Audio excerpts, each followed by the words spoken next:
അതെ, അനന്തുവിന്റെ ചങ്ക് കരള്.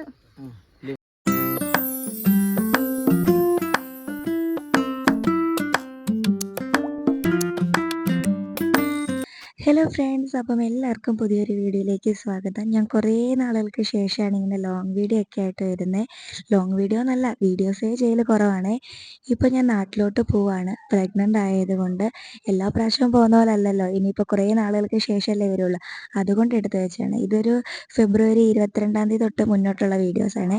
അങ്ങനെ രാവിലെ തന്നെ ഹോസ്പിറ്റലിലൊക്കെ പോയി ഡോക്ടറിൻ്റെ പെർമിഷനൊക്കെ എടുത്തു. എന്നിട്ട് വീട്ടിൽ വന്നപ്പോഴത്തേനും എൻ്റെ ഫ്രണ്ട് വന്നിട്ടുണ്ടായിരുന്നു. ഇവളെൻ്റെ ബെസ്റ്റ് ഫ്രണ്ടാണ്, കാവ്യ എന്നാണ് പേര്. അപ്പോൾ നമ്മളിങ്ങനെ പറഞ്ഞുകൊണ്ടിരിക്കുമായിരുന്നു ഇനിയിപ്പോൾ കുറേ നാളൊക്കെ കഴിഞ്ഞിട്ടല്ലേ വരുമെന്നൊക്കെ. അങ്ങനെ അവളുടെ അടുത്ത് കുറേ നേരം വർത്തമാനമൊക്കെ പറഞ്ഞ് നമ്മൾ കുറേ സമയം ഇരുന്നു കേട്ടോ. അതൊന്നും വീഡിയോ എടുത്തില്ല. പിന്നെ നമ്മുടെ ഹൗസ് ഓണറും ഫാമിലിയും നമ്മളെ വീട്ടിലേക്ക് ക്ഷണിച്ചിട്ടുണ്ടായിരുന്നു. നമുക്ക് വേണ്ടിയിട്ട് ചെറിയൊരു പൂജയും ഭക്ഷണമൊക്കെ ആക്കിയിട്ടുണ്ടായിരുന്നു കേട്ടോ. എൻ്റെ ഡെലിവറി നല്ലോണം നടക്കാനും കുഞ്ഞ് നല്ല ആരോഗ്യത്തോടെ ഇരിക്കാനൊക്കെ വേണ്ടിയിട്ട്. പിന്നെ ഞാൻ പോകുന്നതുകൊണ്ട് ഭയങ്കര സങ്കടമൊക്കെ ആയിരുന്നു. അങ്ങനെ നമ്മൾ കുറേ സമയം അവിടെയൊക്കെ ഇരുന്നു കേട്ടോ. എന്നിട്ട് പിറ്റേ ദിവസമൊക്കെ ആയപ്പോഴത്തേനും എൻ്റെ സ്കൂളിലെ കുട്ടികൾ വന്നിട്ടുണ്ടായിരുന്നു.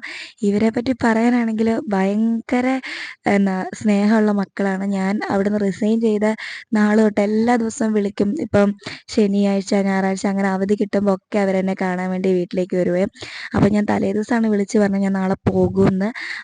അന്ന് വിളിച്ച് പറഞ്ഞ അന്ന് തന്നെ പോയിട്ട് അവർ ഫോട്ടോയൊക്കെ ഫ്രെയിം ചെയ്ത് പിറ്റേ ദിവസം ഞാൻ പോകുന്നതിൻ്റെ അന്ന് ഒരു ഉച്ചയൊക്കെ ആയപ്പോഴത്തേനും വീട്ടിൽ കൊണ്ട് തന്നു കേട്ടോ. ഇവൻ എന്നോട് ഭയങ്കര സ്നേഹമാണ്. സ്കൂളിലാണെങ്കിലും ഇവൻ ഭക്ഷണം കഴിക്കാൻ ഇരിക്കുമ്പം എനിക്ക് കൊണ്ടൊരു പങ്കൊക്കെ തരും കേട്ടോ. അപ്പോൾ വീട്ടിൽ വന്നപ്പോഴാണെങ്കിലും അവൻ തന്നെയാണ് എനിക്ക് വിളമ്പി തരുന്നതും എല്ലാം കഴിക്കുന്നവർ നിർബന്ധിച്ചിരിക്കുന്നതും ഒക്കെ കേട്ടോ. അങ്ങനെ ഭയങ്കര സ്നേഹമുള്ളൊരു മോനാണ്. അപ്പോൾ നാട്ടിലോട്ട് പോകുന്നതുകൊണ്ട് അവന് ഭയങ്കര സങ്കടമാണ്, ഇനി കാണാൻ പറ്റത്തില്ലല്ലോ എന്ന് ആലോചിച്ചിട്ട്. അപ്പോൾ അങ്ങനെ ആയിരുന്നു. അങ്ങനെ അവരോടൊക്കെ യാത്ര പറഞ്ഞ് ഇനി കേരളയിലേക്ക് വരാൻ പിന്നെ നമ്മൾ വേഗം റെഡിയായി പ്രാർത്ഥിച്ച് ഇറങ്ങാൻ വേണ്ടിയിട്ട് തുടങ്ങുകയാണ്. പക്ഷെ എനിക്ക് ഭയങ്കര സങ്കടമുണ്ട്. ഞാനും ഈ വീടും തമ്മിൽ നല്ലൊരു അറ്റാച്ച്മെൻ്റ് ഉണ്ടായിരുന്നു. അപ്പോൾ എനിക്ക് നല്ല സങ്കടം ഉണ്ടായിരുന്നു. മുഖത്ത് കാണിക്കുന്നില്ലെങ്കിലും നല്ല സങ്കടം ഉണ്ടായിരുന്നു കേട്ടോ. നേരത്തെ പോലെ അല്ലല്ലോ, ഇനിയിപ്പോൾ പോയിട്ടുണ്ടെങ്കിൽ കുറച്ച് നാൾ കഴിഞ്ഞിട്ടല്ലേ വരുള്ളൂ. അപ്പോൾ അതിൻ്റെ സങ്കടമാണ്. അപ്പോൾ ഞാൻ ആളുടെ അടുത്ത് ചോദിച്ചു, നിനക്ക് സങ്കടം ഇല്ലേന്ന് ചോദിച്ചപ്പോൾ ഉള്ള എക്സ്പ്രഷനാണ് കേട്ടോ, ഭയങ്കര ചിരിയും കളിയൊക്കെ. പിന്നെ എനിക്ക് സങ്കടമുണ്ട്, പക്ഷെ പോയിട്ട് വരുമ്പോൾ ഒരാളും കൂടെ ഉണ്ടല്ലോ എന്നുള്ളൊരു സന്തോഷമുണ്ട്. പിന്നെ നമ്മൾ ഓണറുടെ അടുത്തൊക്കെ യാത്രയൊക്കെ പറഞ്ഞ് നമ്മൾ അങ്ങോട്ട് പോവായിരുന്നു. പക്ഷെ ഇടയ്ക്ക് വെച്ച് നമുക്ക് ചെറിയൊരു പണി കിട്ടി. നമ്മൾ ആദ്യം നമ്മുടെ വണ്ടി എടുത്തിട്ടാണ് പോയത്. പക്ഷേ റെയിൽവേ സ്റ്റേഷനിൽ പാർക്ക് ചെയ്യാൻ പറ്റില്ല, അങ്ങനൊരു കണ്ടീഷൻ വന്നപ്പോഴത്തേനും ആൾ തിരിച്ച് വണ്ടി കൊണ്ടുപോയി അവിടെ ഇട്ടു. എന്നിട്ട് നമ്മൾ ഊബർ വെയിറ്റ് ചെയ്ത് നിൽക്കുമായിരുന്നു കേട്ടോ. അങ്ങനെ തിരിച്ചു കയറുന്നത് നല്ലതല്ലല്ലോ എന്ന് വിചാരിച്ചിട്ട് നമ്മൾ പോയില്ല. നമ്മൾ അവിടെ പോകുന്ന വഴിക്ക് തന്നെ നിന്നു.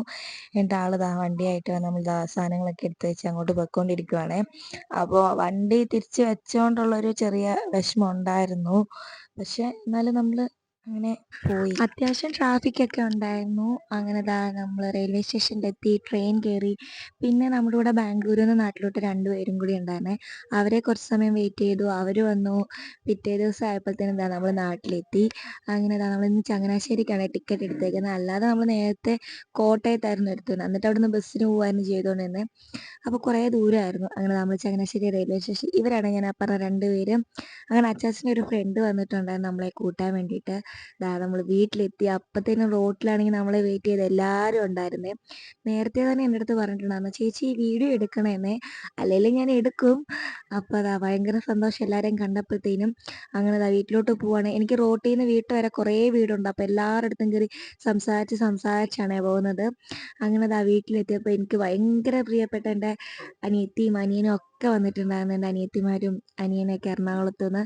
അപ്പോൾ അവരെയും കണ്ടപ്പോൾ തന്നെ ഭയങ്കര സന്തോഷമായി. അവരാണ് ആ വീഡിയോ എടുക്കുന്നത്, അഖില്, ഗായത്രി, ഗൗരി. അപ്പോൾ അവരും ഉണ്ടായിരുന്നതുകൊണ്ട് എനിക്ക് ഭയങ്കര സന്തോഷമായിരുന്നു. നമുക്ക് വേണ്ടിയിട്ട് അവർ എറണാകുളത്തു നിന്ന് വന്നതായിരുന്നു കേട്ടോ. അങ്ങനെ ആരതിയൊക്കെ ഒഴിഞ്ഞ് വീട്ടിൽ കയറി. പിന്നെ ഫ്രഷായി രാവിലത്തെ ഭക്ഷണമൊക്കെ കഴിച്ചിട്ട് നമ്മൾ നേരെ ഹോസ്പിറ്റലിൽ പോയേ. പിന്നെ കുഴപ്പമൊന്നുമില്ല എന്ന് ഡോക്ടർ പറഞ്ഞു. അങ്ങനെ തിരിച്ചു വന്നപ്പോൾ തന്നെ അമ്മ നല്ല ഉച്ചക്കത്തേന് നല്ല നാടൻ ഊണൊക്കെ ഒരുക്കി വെച്ചിട്ടുണ്ടായിരുന്നു അവർക്ക് വേണ്ടിയിട്ട് കേട്ടോ. അവരാണല്ലോ നമ്മുടെ സ്പെഷ്യൽ ഗസ്റ്റുകൾ. അവർക്ക് നല്ലോണം ഇഷ്ടമായിട്ട് കേട്ടോ. പിന്നെ ഉച്ചയൊക്കെ കഴിഞ്ഞപ്പോഴത്തേനും ഇവർ തിരിച്ച് എറണാകുളത്ത് പോവാന്ന് പറഞ്ഞു. നമ്മൾ പോകണ്ടെന്ന് കുറേ ഞാൻ നിർബന്ധിച്ചു. പിന്നെ ഒരു ദിവസം വരാമെന്ന് പറഞ്ഞു, ലീവ് കിട്ടൂല എന്ന് പറഞ്ഞിട്ട് പോയി. എന്നിട്ട് അവരെ യാത്ര അയച്ചിട്ട് കുറച്ച് സമയം റോഡിൽ തന്നെ നിന്നും. ഇവർക്ക് അവർക്ക് ഭയങ്കര ഇഷ്ടപ്പെട്ടു നമ്മുടെ നാട്. ശരിക്കും അവരുടെ നാട് ആന്ധ്രയിലാണ്. അവരിപ്പോ ബാംഗ്ലൂർ സെറ്റിൽഡ് ആണ് കേട്ടോ. അപ്പൊ ഫസ്റ്റ് ടൈമാണ് അവര് കേരളയിൽ വരുന്നത്. അപ്പൊ അത് നമ്മുടെ കൂടെ വന്നു, നമ്മുടെ നാട്ടിൽ വന്നപ്പോ അവർക്ക് ഭയങ്കര സന്തോഷമായി. അതിന് കുറേ സമയം അവരിങ്ങനെ ഓരോ കാര്യങ്ങൾ ഇങ്ങനെ കണ്ടിച്ച്, പ്ലാവൊക്കെ വലിയ പ്ലാവൊക്കെ അവര് ഫസ്റ്റ് ടൈമാണ് വലിയതൊക്കെ കാണുന്നത്. കണ്ടിട്ടുണ്ട്, ചെറിയ ബഡ് ചെയ്തതൊക്കെ കണ്ടിട്ടുള്ളത്. അപ്പൊ അവർക്ക് അതൊക്കെ കണ്ട് ഭയങ്കരമായിട്ട് ഇഷ്ടപ്പെട്ടു. പിന്നെ വീട്ടിൽ നിറയെ ചാമ്പങ്ങയും മൽബറിയും ഒക്കെ ഉണ്ടായിരുന്നു. അങ്ങനെ അതൊക്കെ അവർക്ക് എടുത്തു കൊടുത്തു. പിന്നെ വൈകുന്നേരത്തേന് അമ്മ കപ്പയൊക്കെ ആക്കാൻ വേണ്ടിയിട്ടായിരുന്നേ. അങ്ങനെ അതൊക്കെയൊക്കെ ഒരുക്കിക്കൊണ്ടിരിക്കുവായിരുന്നു. അങ്ങനെ രാത്രി ആയപ്പോഴത്തേനും നമ്മളെല്ലാവരും ഇരുന്ന് അവരും കുറച്ച് ആക്റ്റീവൊക്കെ ആയി. അവരവരുടെ നാട്ടിലെ കാര്യങ്ങളും അവരുടെ വിശേഷങ്ങളും ഒക്കെ നമ്മളോട് പറയായിരുന്നു. നമ്മുടെ നാട് ഇഷ്ടപ്പെട്ടു, എന്നെ അവരെ വ്ളോഗിൽ ഉൾപ്പെടുത്തണം എന്നൊക്കെ പറഞ്ഞു കേട്ടോ. അങ്ങനെ നല്ല സന്തോഷമായിട്ട് എല്ലാവരും കൂടി ഇങ്ങനെ ഇരിക്കായിരുന്നു. അപ്പൊ ഇത്രേ ഉണ്ടായിരുന്നുള്ളൂ. ഇഷ്ടപ്പെട്ട ലൈക്ക് ചെയ്യാനും